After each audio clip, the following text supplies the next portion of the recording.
Well, hello everybody. My name is Kevin Peterson, and like Lisa mentioned, I work for Puget Energy. It's crazy for me to be here because currently my role has changed pretty significantly. I historically, for about 8 years, managed our single-family new construction energy efficiency program. But in the last 6 months, I've transitioned over to the retrofit side and started to manage our retrofit space water heat and fuel conversion programs. However, I have been involved with Built Green pretty much since I started in energy efficiency back in 2006, and so I was able to see the good, the bad, and the ugly, as I like to call it. And I was also pretty involved during what I call the golden era, which was when utility incentives were a big part of actually getting builders to embrace both the Built Green program and Energy Star, because our incentives at that time were so robust that we would be able to pay for most of the cost for a builder to either build Built Green or Energy Star certified. So unfortunately, as you'll see through my presentation, things have changed a bit since then, and predominantly the reasons behind that were twofold, one of which was the energy code. Every time the energy code changes, it does render a lot of incentives that we have historically offered as part of the code. And as you can imagine, a utility can't really incent anything that a builder has to do. So as the codes got more and more stringent, more and more of my incentives actually ended up becoming code, which means we were able to offer them. The second part of that was actually cost. As you may or may not know, all of the incentives that utilities offer are paid for by our ratepayers. And if you look on your Puget Energy bill, if you are a PSE customer, you'll see what's called an energy conservation credit. And all of those funds go to fund all of the energy efficiency programs that the utility offers. And because our customers are paying for those, we have to make sure that everything we offer is cost effective. And so ultimately what ended up happening on the new construction side is whatever was left over that did not become code ended up becoming to a point where anything that we could offer ended up not being cost effective to our customer base.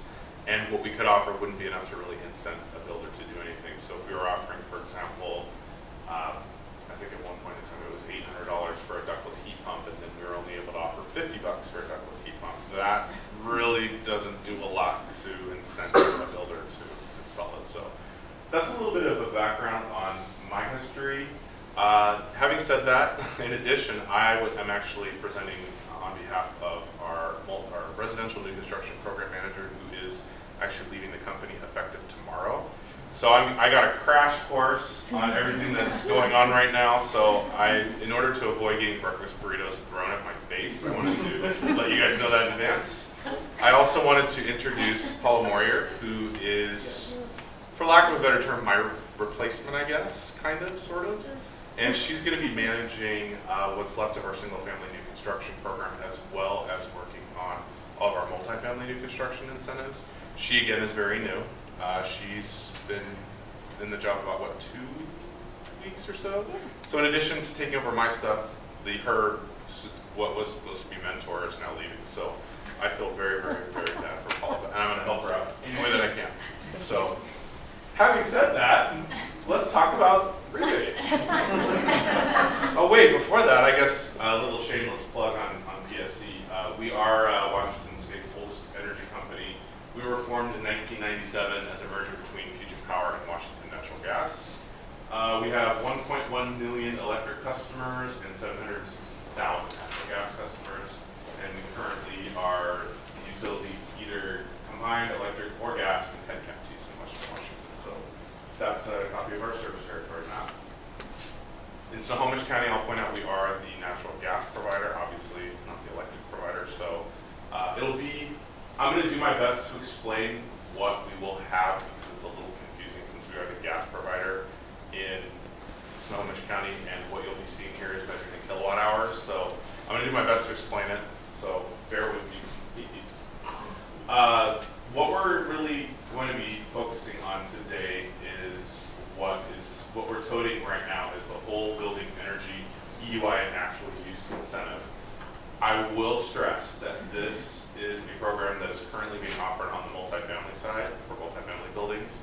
This is not something that's currently offered on the single family side. However, it was designed by Mike Fowler to be able to be utilized for single family. it wouldn't work for a 3-star built green home, but this model that we'll be going over will work for a 4- and 5-star built green home. Our goal is that we would like to be able to launch this sometime next year, with everybody kind of transitioning in and out of the program.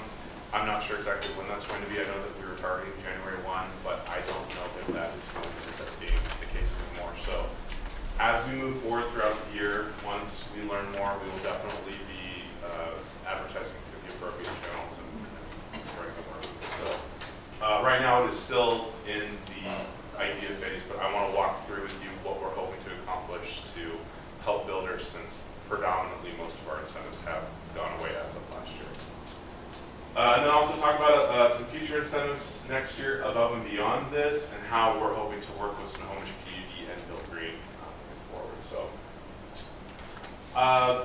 with the whole building home design proposed incentive, the way that it's working, and the reason we decided to include this is because we realized that there's a lot of builders out there that are still embracing Build Green and Energy Star. With the reasons I mentioned previously, the utility was a huge part of being able to get builders to at least start to embrace the program as well. Once the codes and the cost effectiveness of our incentives decreased to a point where we couldn't offer a program, Mike Fowler and I got together and said, well, what can we possibly do for single family builders to still help support the programs and provide them with some sort of incentive? And so when he was designing this whole building target EUI incentive for multifamily dwellings, he was able to design it for single family 4- and 5-star Build Green to include that. You want to just say, in case people don't know what EUI stands for? Does everyone know? Oh yeah, does everyone know what EUI stands for? No. Good, because I didn't tell yesterday either, so I wrote it down. EUI stands for Energy Use Intensity. And description, basically in layman's terms, is it's the energy consumed by a building relative to its size. So what we're going to be doing here is, when I'm walking you through these slides, it's using that as the base. The thing that's most important to note about this incentive is that a home has to have an energy modeling done in some way, shape, or form, whether it's a HERS score or something. It's not really privy to a specific type, but it has to have an energy modeling done to be able to qualify for this particular incentive. The proposed energy use minimum is 10% below the code budget, which we'll go over in a little bit more detail. And the caveat here is that the customer or builder would have to allow us to monitor the energy usage for 2 years after occupancy, which is why it's a little difficult of a sell on the single family side, because ultimately, obviously, once the builder sells the homeowners are going to be the ones living in it, so it's really getting buy-off from the homeowner to be able to monitor any usage that's accumulated, and you'll see why as we go on in this presentation. So, energy conservation incentives. This is a copy of our residential construction brochure, which basically consists of our multifamily incentives concurrent with single-family incentives.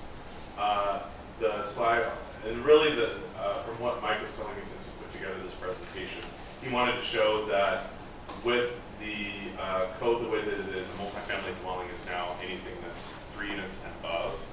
And so we're able to serve kind of townhomes, which is represented on the left, and also large high-rise buildings that are on the right. With the whole home incentive, or the whole building incentive that we're going to be discussing right now, we're going to be specifically talking about the residential code. Anything that's 3 units or less, it has to be, in order for this to work, they have to be a PSE customer. They have to have natural gas as their primary heating source and water heating source in order for this to work. But they do not have to have PSE electric, which is great because in Snohomish County, obviously they wouldn't have PSE electric. So the site energy kBTU square foot per year is very, very important in this model. Basically, the way that that is calculated is the kBTU is a unit of measurement that I also wrote down. The way you really calculate that is the total energy consumed in 1 year by a building or a home divided by the total floor space of the building. And that's where that 27.56 comes from. And what that is representative of is an average building in Western Washington. So that's where the 27.56 comes from. And it's derived by that 2,230 square foot, which is the average square foot of a residential home in our service territory. What Mike has done, because he is a certified architect is he was able to calculate the kBTU calculation into kilowatt hours, which is how we claim savings. And so once he did his whimsical mathematics, the site in question that we're going to be talking about, the kBTU is converted into kilowatts of 15,313 based on the 2,230 square foot home. That's the average. We're using this as the example. About 15,313 kilowatt hours is very, very important. So when you look at comparisons for a Built Green 4-star home, which is what we're using as an example to show how this works, what you do is, what Mike has done is he's compared to what that's going to look like based on the 2012 Washington State Energy Code, compared to a passive house, and then compared to the 2030 challenge results, which is where we're ultimately hoping to go in Washington State by the year 2030. So taking that average of 15,313 kilowatt hours, the 2012 Energy Code states that it would be 18,013. So what that is basically, in order to be code, that is what code is requiring based on the calculations. And so in order to qualify for an incentive, the ETU score would have to be able to be equated to 15,313 kilowatt hours. Are you with me? Because I'm even losing myself on this. Not an engineer, I'll also say that. So when you look at the way that the incentive is designed to work, if you take what code is requiring, which is the 18,013 kWh, which was calculated from the 27.56 kBTUs, and you compare it to what the energy savings is in order to calculate this, there's an energy savings of 2,700 kWh in order to qualify. That represents about what the 15% that it needs to be saved. So what we're proposing to do for a home is we can claim the savings between the two figures of 2,160 kWh right off the bat. So if they can prove through the energy modeling that they can get to this, then we're able to pay them the $810 incentive right out the gate. The reason why we have to continue to monitor the energy usage for 2 years is because if they can maintain additional energy usage past the 2,160, which is represented in the green and yellow line, then we can pay them in 2 years an additional incentive, in this case of up to 324, if they're able to get down to 14,773 kilowatt hours. Can you tell an engineer put this together yet? Probably. So the long and short of it in layman's terms, and the best way that I can explain it, is if you can really get the building based on the energy modeling to get below 10% what code requires, then we can pay an incentive right out the gate. In this case, it's $810. If you allow us to monitor the residents for 2 years, which again is something we're still trying to work out how we're going to be able to do, and would require the homeowner to be able to basically sign a release. We obviously can view the data from the utility, but they obviously have to sign off on that to allow us to do it. Then the customer can get an additional incentive of up to 324. And basically the reason we want to do this is we want to encourage that they continue to utilize a home that's been designed to save energy. And so it's an extra added incentive to be able to do that, in a nutshell. Okay, that brings us to the future. So we're hoping, like I said before, to implement this sometime next year. It was built to be able to do this, and I probably did not as good a job explaining as Mike would have, but this is probably the way that we're going to be able to offer single-family incentives in the future, just because with everything going in that direction, the prescriptive incentives that we had before just didn't end up panning out to be cost-effective. However, one of the cool things that we're looking to do is if we are able to do any specific kind of green or Energy Star incentive again, we realize that for a builder to be able to participate in this, it needs to be simple. And so we're exploring a joint program with Snohomish PUD. I believe that Mike and Kevin and Lisa have all met about this to talk about the possibilities of making this happen next year. The application would be shared, and I can tell you, Kevin Wattier and myself previously last year worked on a program that we call our ALP 80 program for builders before the code changed, and it was extremely successful because Tacoma, PUD, SNOPUD, and PSE all had the same incentive across the board for builders, typically have the third-party lighting showrooms provide the discount on the top at the point of sale, and then reimburse the builders once they bought the lighting package. And the whole reason I'm telling you this is because it really showed us how important it is that we work together, because when we had separate incentive amounts, separate incentive programs, builders were confused, particularly production builders that build in all 3 service territories. The minute we simplified this, we had, I would say, participation go up 80% or more, because they realized how easy it was. And so we're hoping to copy that model as much as we can with something like this in the future. That brings us to the fixed incentives for Built Green 4 and 5 star. Ideally, it would be great to be able to offer a whole home incentive for a builder that committed to either 4 or 5 star Built Green home. This has been something I know that I was working on for a long, long time to try to make happen, because it really makes sense to be able to pay a builder for that entire home as opposed to the bits and pieces, which is how we've done it historically, at least at PSE, and really reward them for all the hard work that they're doing to make the commitment to build these kind of homes. Because as we've heard throughout the entire day, it's not free. It does cost a lot of money to make this commitment, and we want to try to offset that as much as possible. The utility can collect energy savings as well. In addition to that, it's really a good starting point to perhaps be able to offer and expand incentives to the next step home, which is something that it's similar to the Northwest Energy Star home, but it's almost taking that to the next level as well.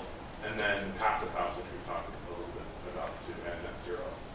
So, and aside from that, I think you put the question marks in here is because really, I think that all of these are a great starting point to get us to where we want to do, because I know that one of the things the utility is really keen on doing is rewarding the progressive builders that are really taking these steps. Because a lot of times, I remember back when I was running this program, I would get questions from the really uber green builders that are really the ones at the forefront that I couldn't pay incentives for, because they were so far above and beyond what everybody else was doing. It was cost effective. But if we're able to roll what they're doing into a whole home incentive and collect energy savings for the entire house, it ends up being more cost effective to the utility. So I think really that's the way of the future, how we're going to be able to continue to bring back incentives for single family construction. So having said that, Paula Morier is going to be and is the new contact for residential new construction at this point in time. Her contact information is here. I'm definitely still available for any questions moving forward, but our website is a great resource as well, just for anyone to see what we do currently offer. Again, it is predominantly multifamily new construction incentives at this time, but we are hoping to change that in 2015. So, any questions before I turn it over to the other Kevin? Hopefully, I did not thoroughly confuse you guys. Lisa. I just thought, in case people had questions, some things that might help if you're going after, tell me if I'm getting this right, that full building incentive. So Kevin talked about the design portion of the incentive and then the performance portion. And it's my understanding that you could go just for the design portion. You don't have to do both, correct? So if somebody was, they're already doing your energy modeling for Built Green, they're submitting their energy model to PSE, obviously meeting all those requirements for the design incentive. You don't necessarily have to, ask your buyers to sign that utility waiver for the performance incentive. In theory, yes, but again, since it's not being offered yet, then yeah. I mean, that would work on a multifamily building, absolutely. Right. But for single family, since it's not offering it yet, then we couldn't do it now. But when and if this does become available, which I'm sure that it will be, then yes, that's absolutely correct. Yeah, I just want to make sure we're understanding the two pieces of that. Anybody else? We were talking about incentives are available to projects that are thinking single family, which right now there are none. Correct. But we're talking about the future of these things. Yeah, so everything I mentioned right now is something that we're hoping to launch in 2015 because of the fact that there is no single family construction incentives that were budgeted for this year. We're looking, and it's a little funny because prior to getting the notification that my program was ending at the end of last year, we were in the process of merging my program and Mike's program, so single family new construction, multifamily new construction into residential new construction. construction. So we were able to offer more incentives and work together because it's really, it's the same market. I mean, one's more developers and one's more builders, but a lot of them, I mean, it made sense to put them under the same umbrella. So when we got the news that single family incentives were going away, we wanted to try to maintain at least a few options for builders. And that's where Mike was able to design this because he felt that it would work with building, with homes that were able to take that next step of energy efficiency. So as a single-family builder, when can I expect to be able to take advantage of the PSE incentives? I would say that we're in the process of planning for 2015 right now. Things have been put on hold a little bit with Mike's departure. This was something he was really, really trying to pitch to our upper management. And with him leaving, it's going to probably take whomever they hire as his replacement, and Paula and probably myself, to really pitch this up to management and make sure that this gets the attention that it deserves. Late next year? I would hope sooner than that. Can you count? Yeah, I would hope sooner than that. Again, I haven't been involved in it, unfortunately, but I know that Mike really, really has already put the business case together for it. So ultimately, it's just getting management to review it, make sure that it makes sense, and then making sure that we have the budget to be able to accommodate it. That's kind of where we're at right now. But I mean, as long as we're able to do that before the end of the year, I mean, it's ready to go in terms of the program design. It's just a question of the funding and having making sure that management is aware and approves it. So.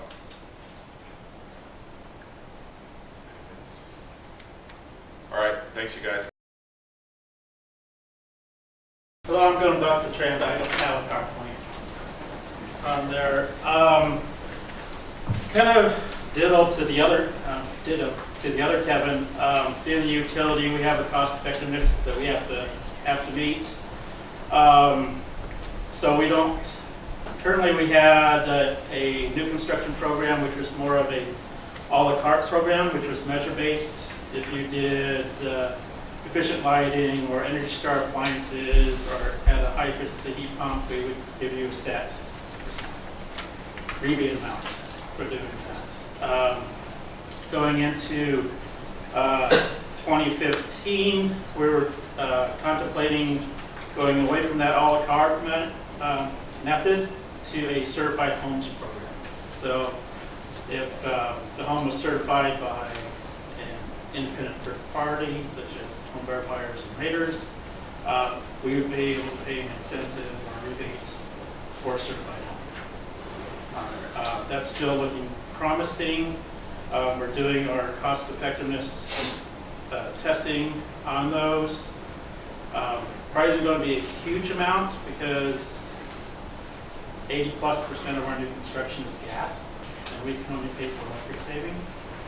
So typically in a gas heated home, most of the efficiency measures are, well, with the last code change, pretty well been taken off the table.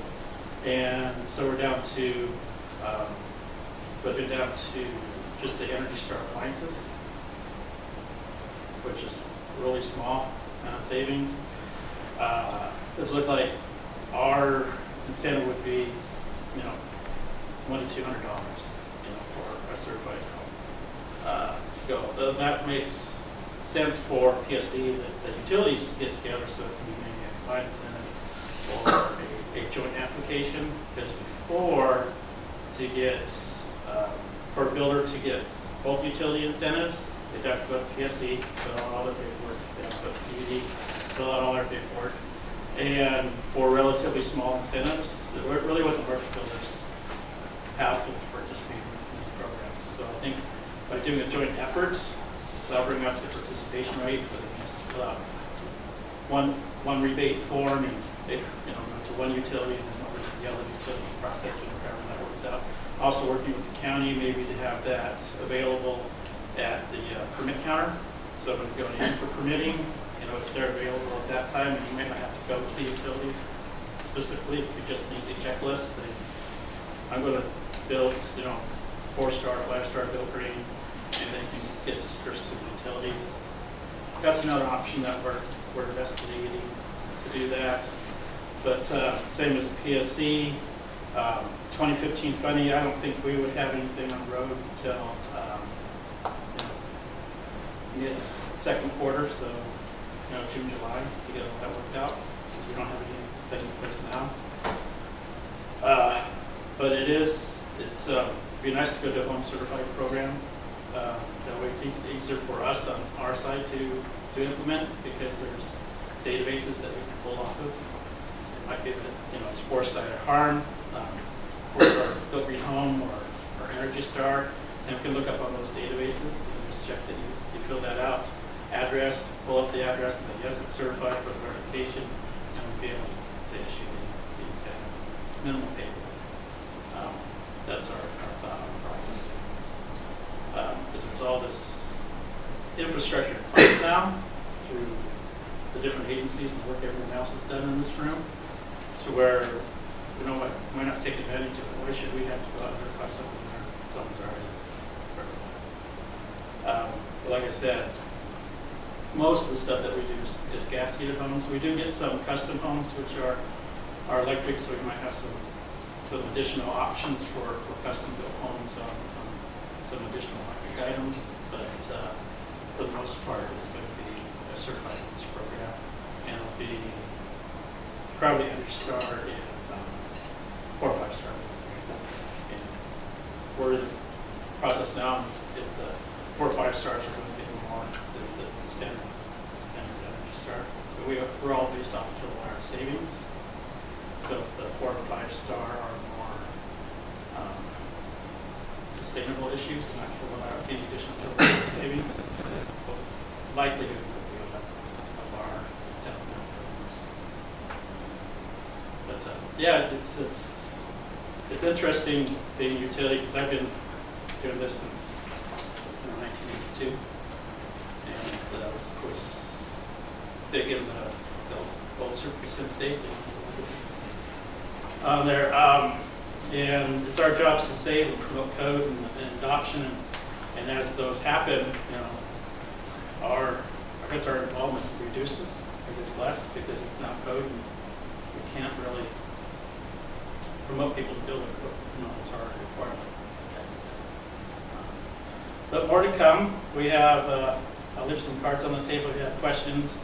Snopud.com is our website.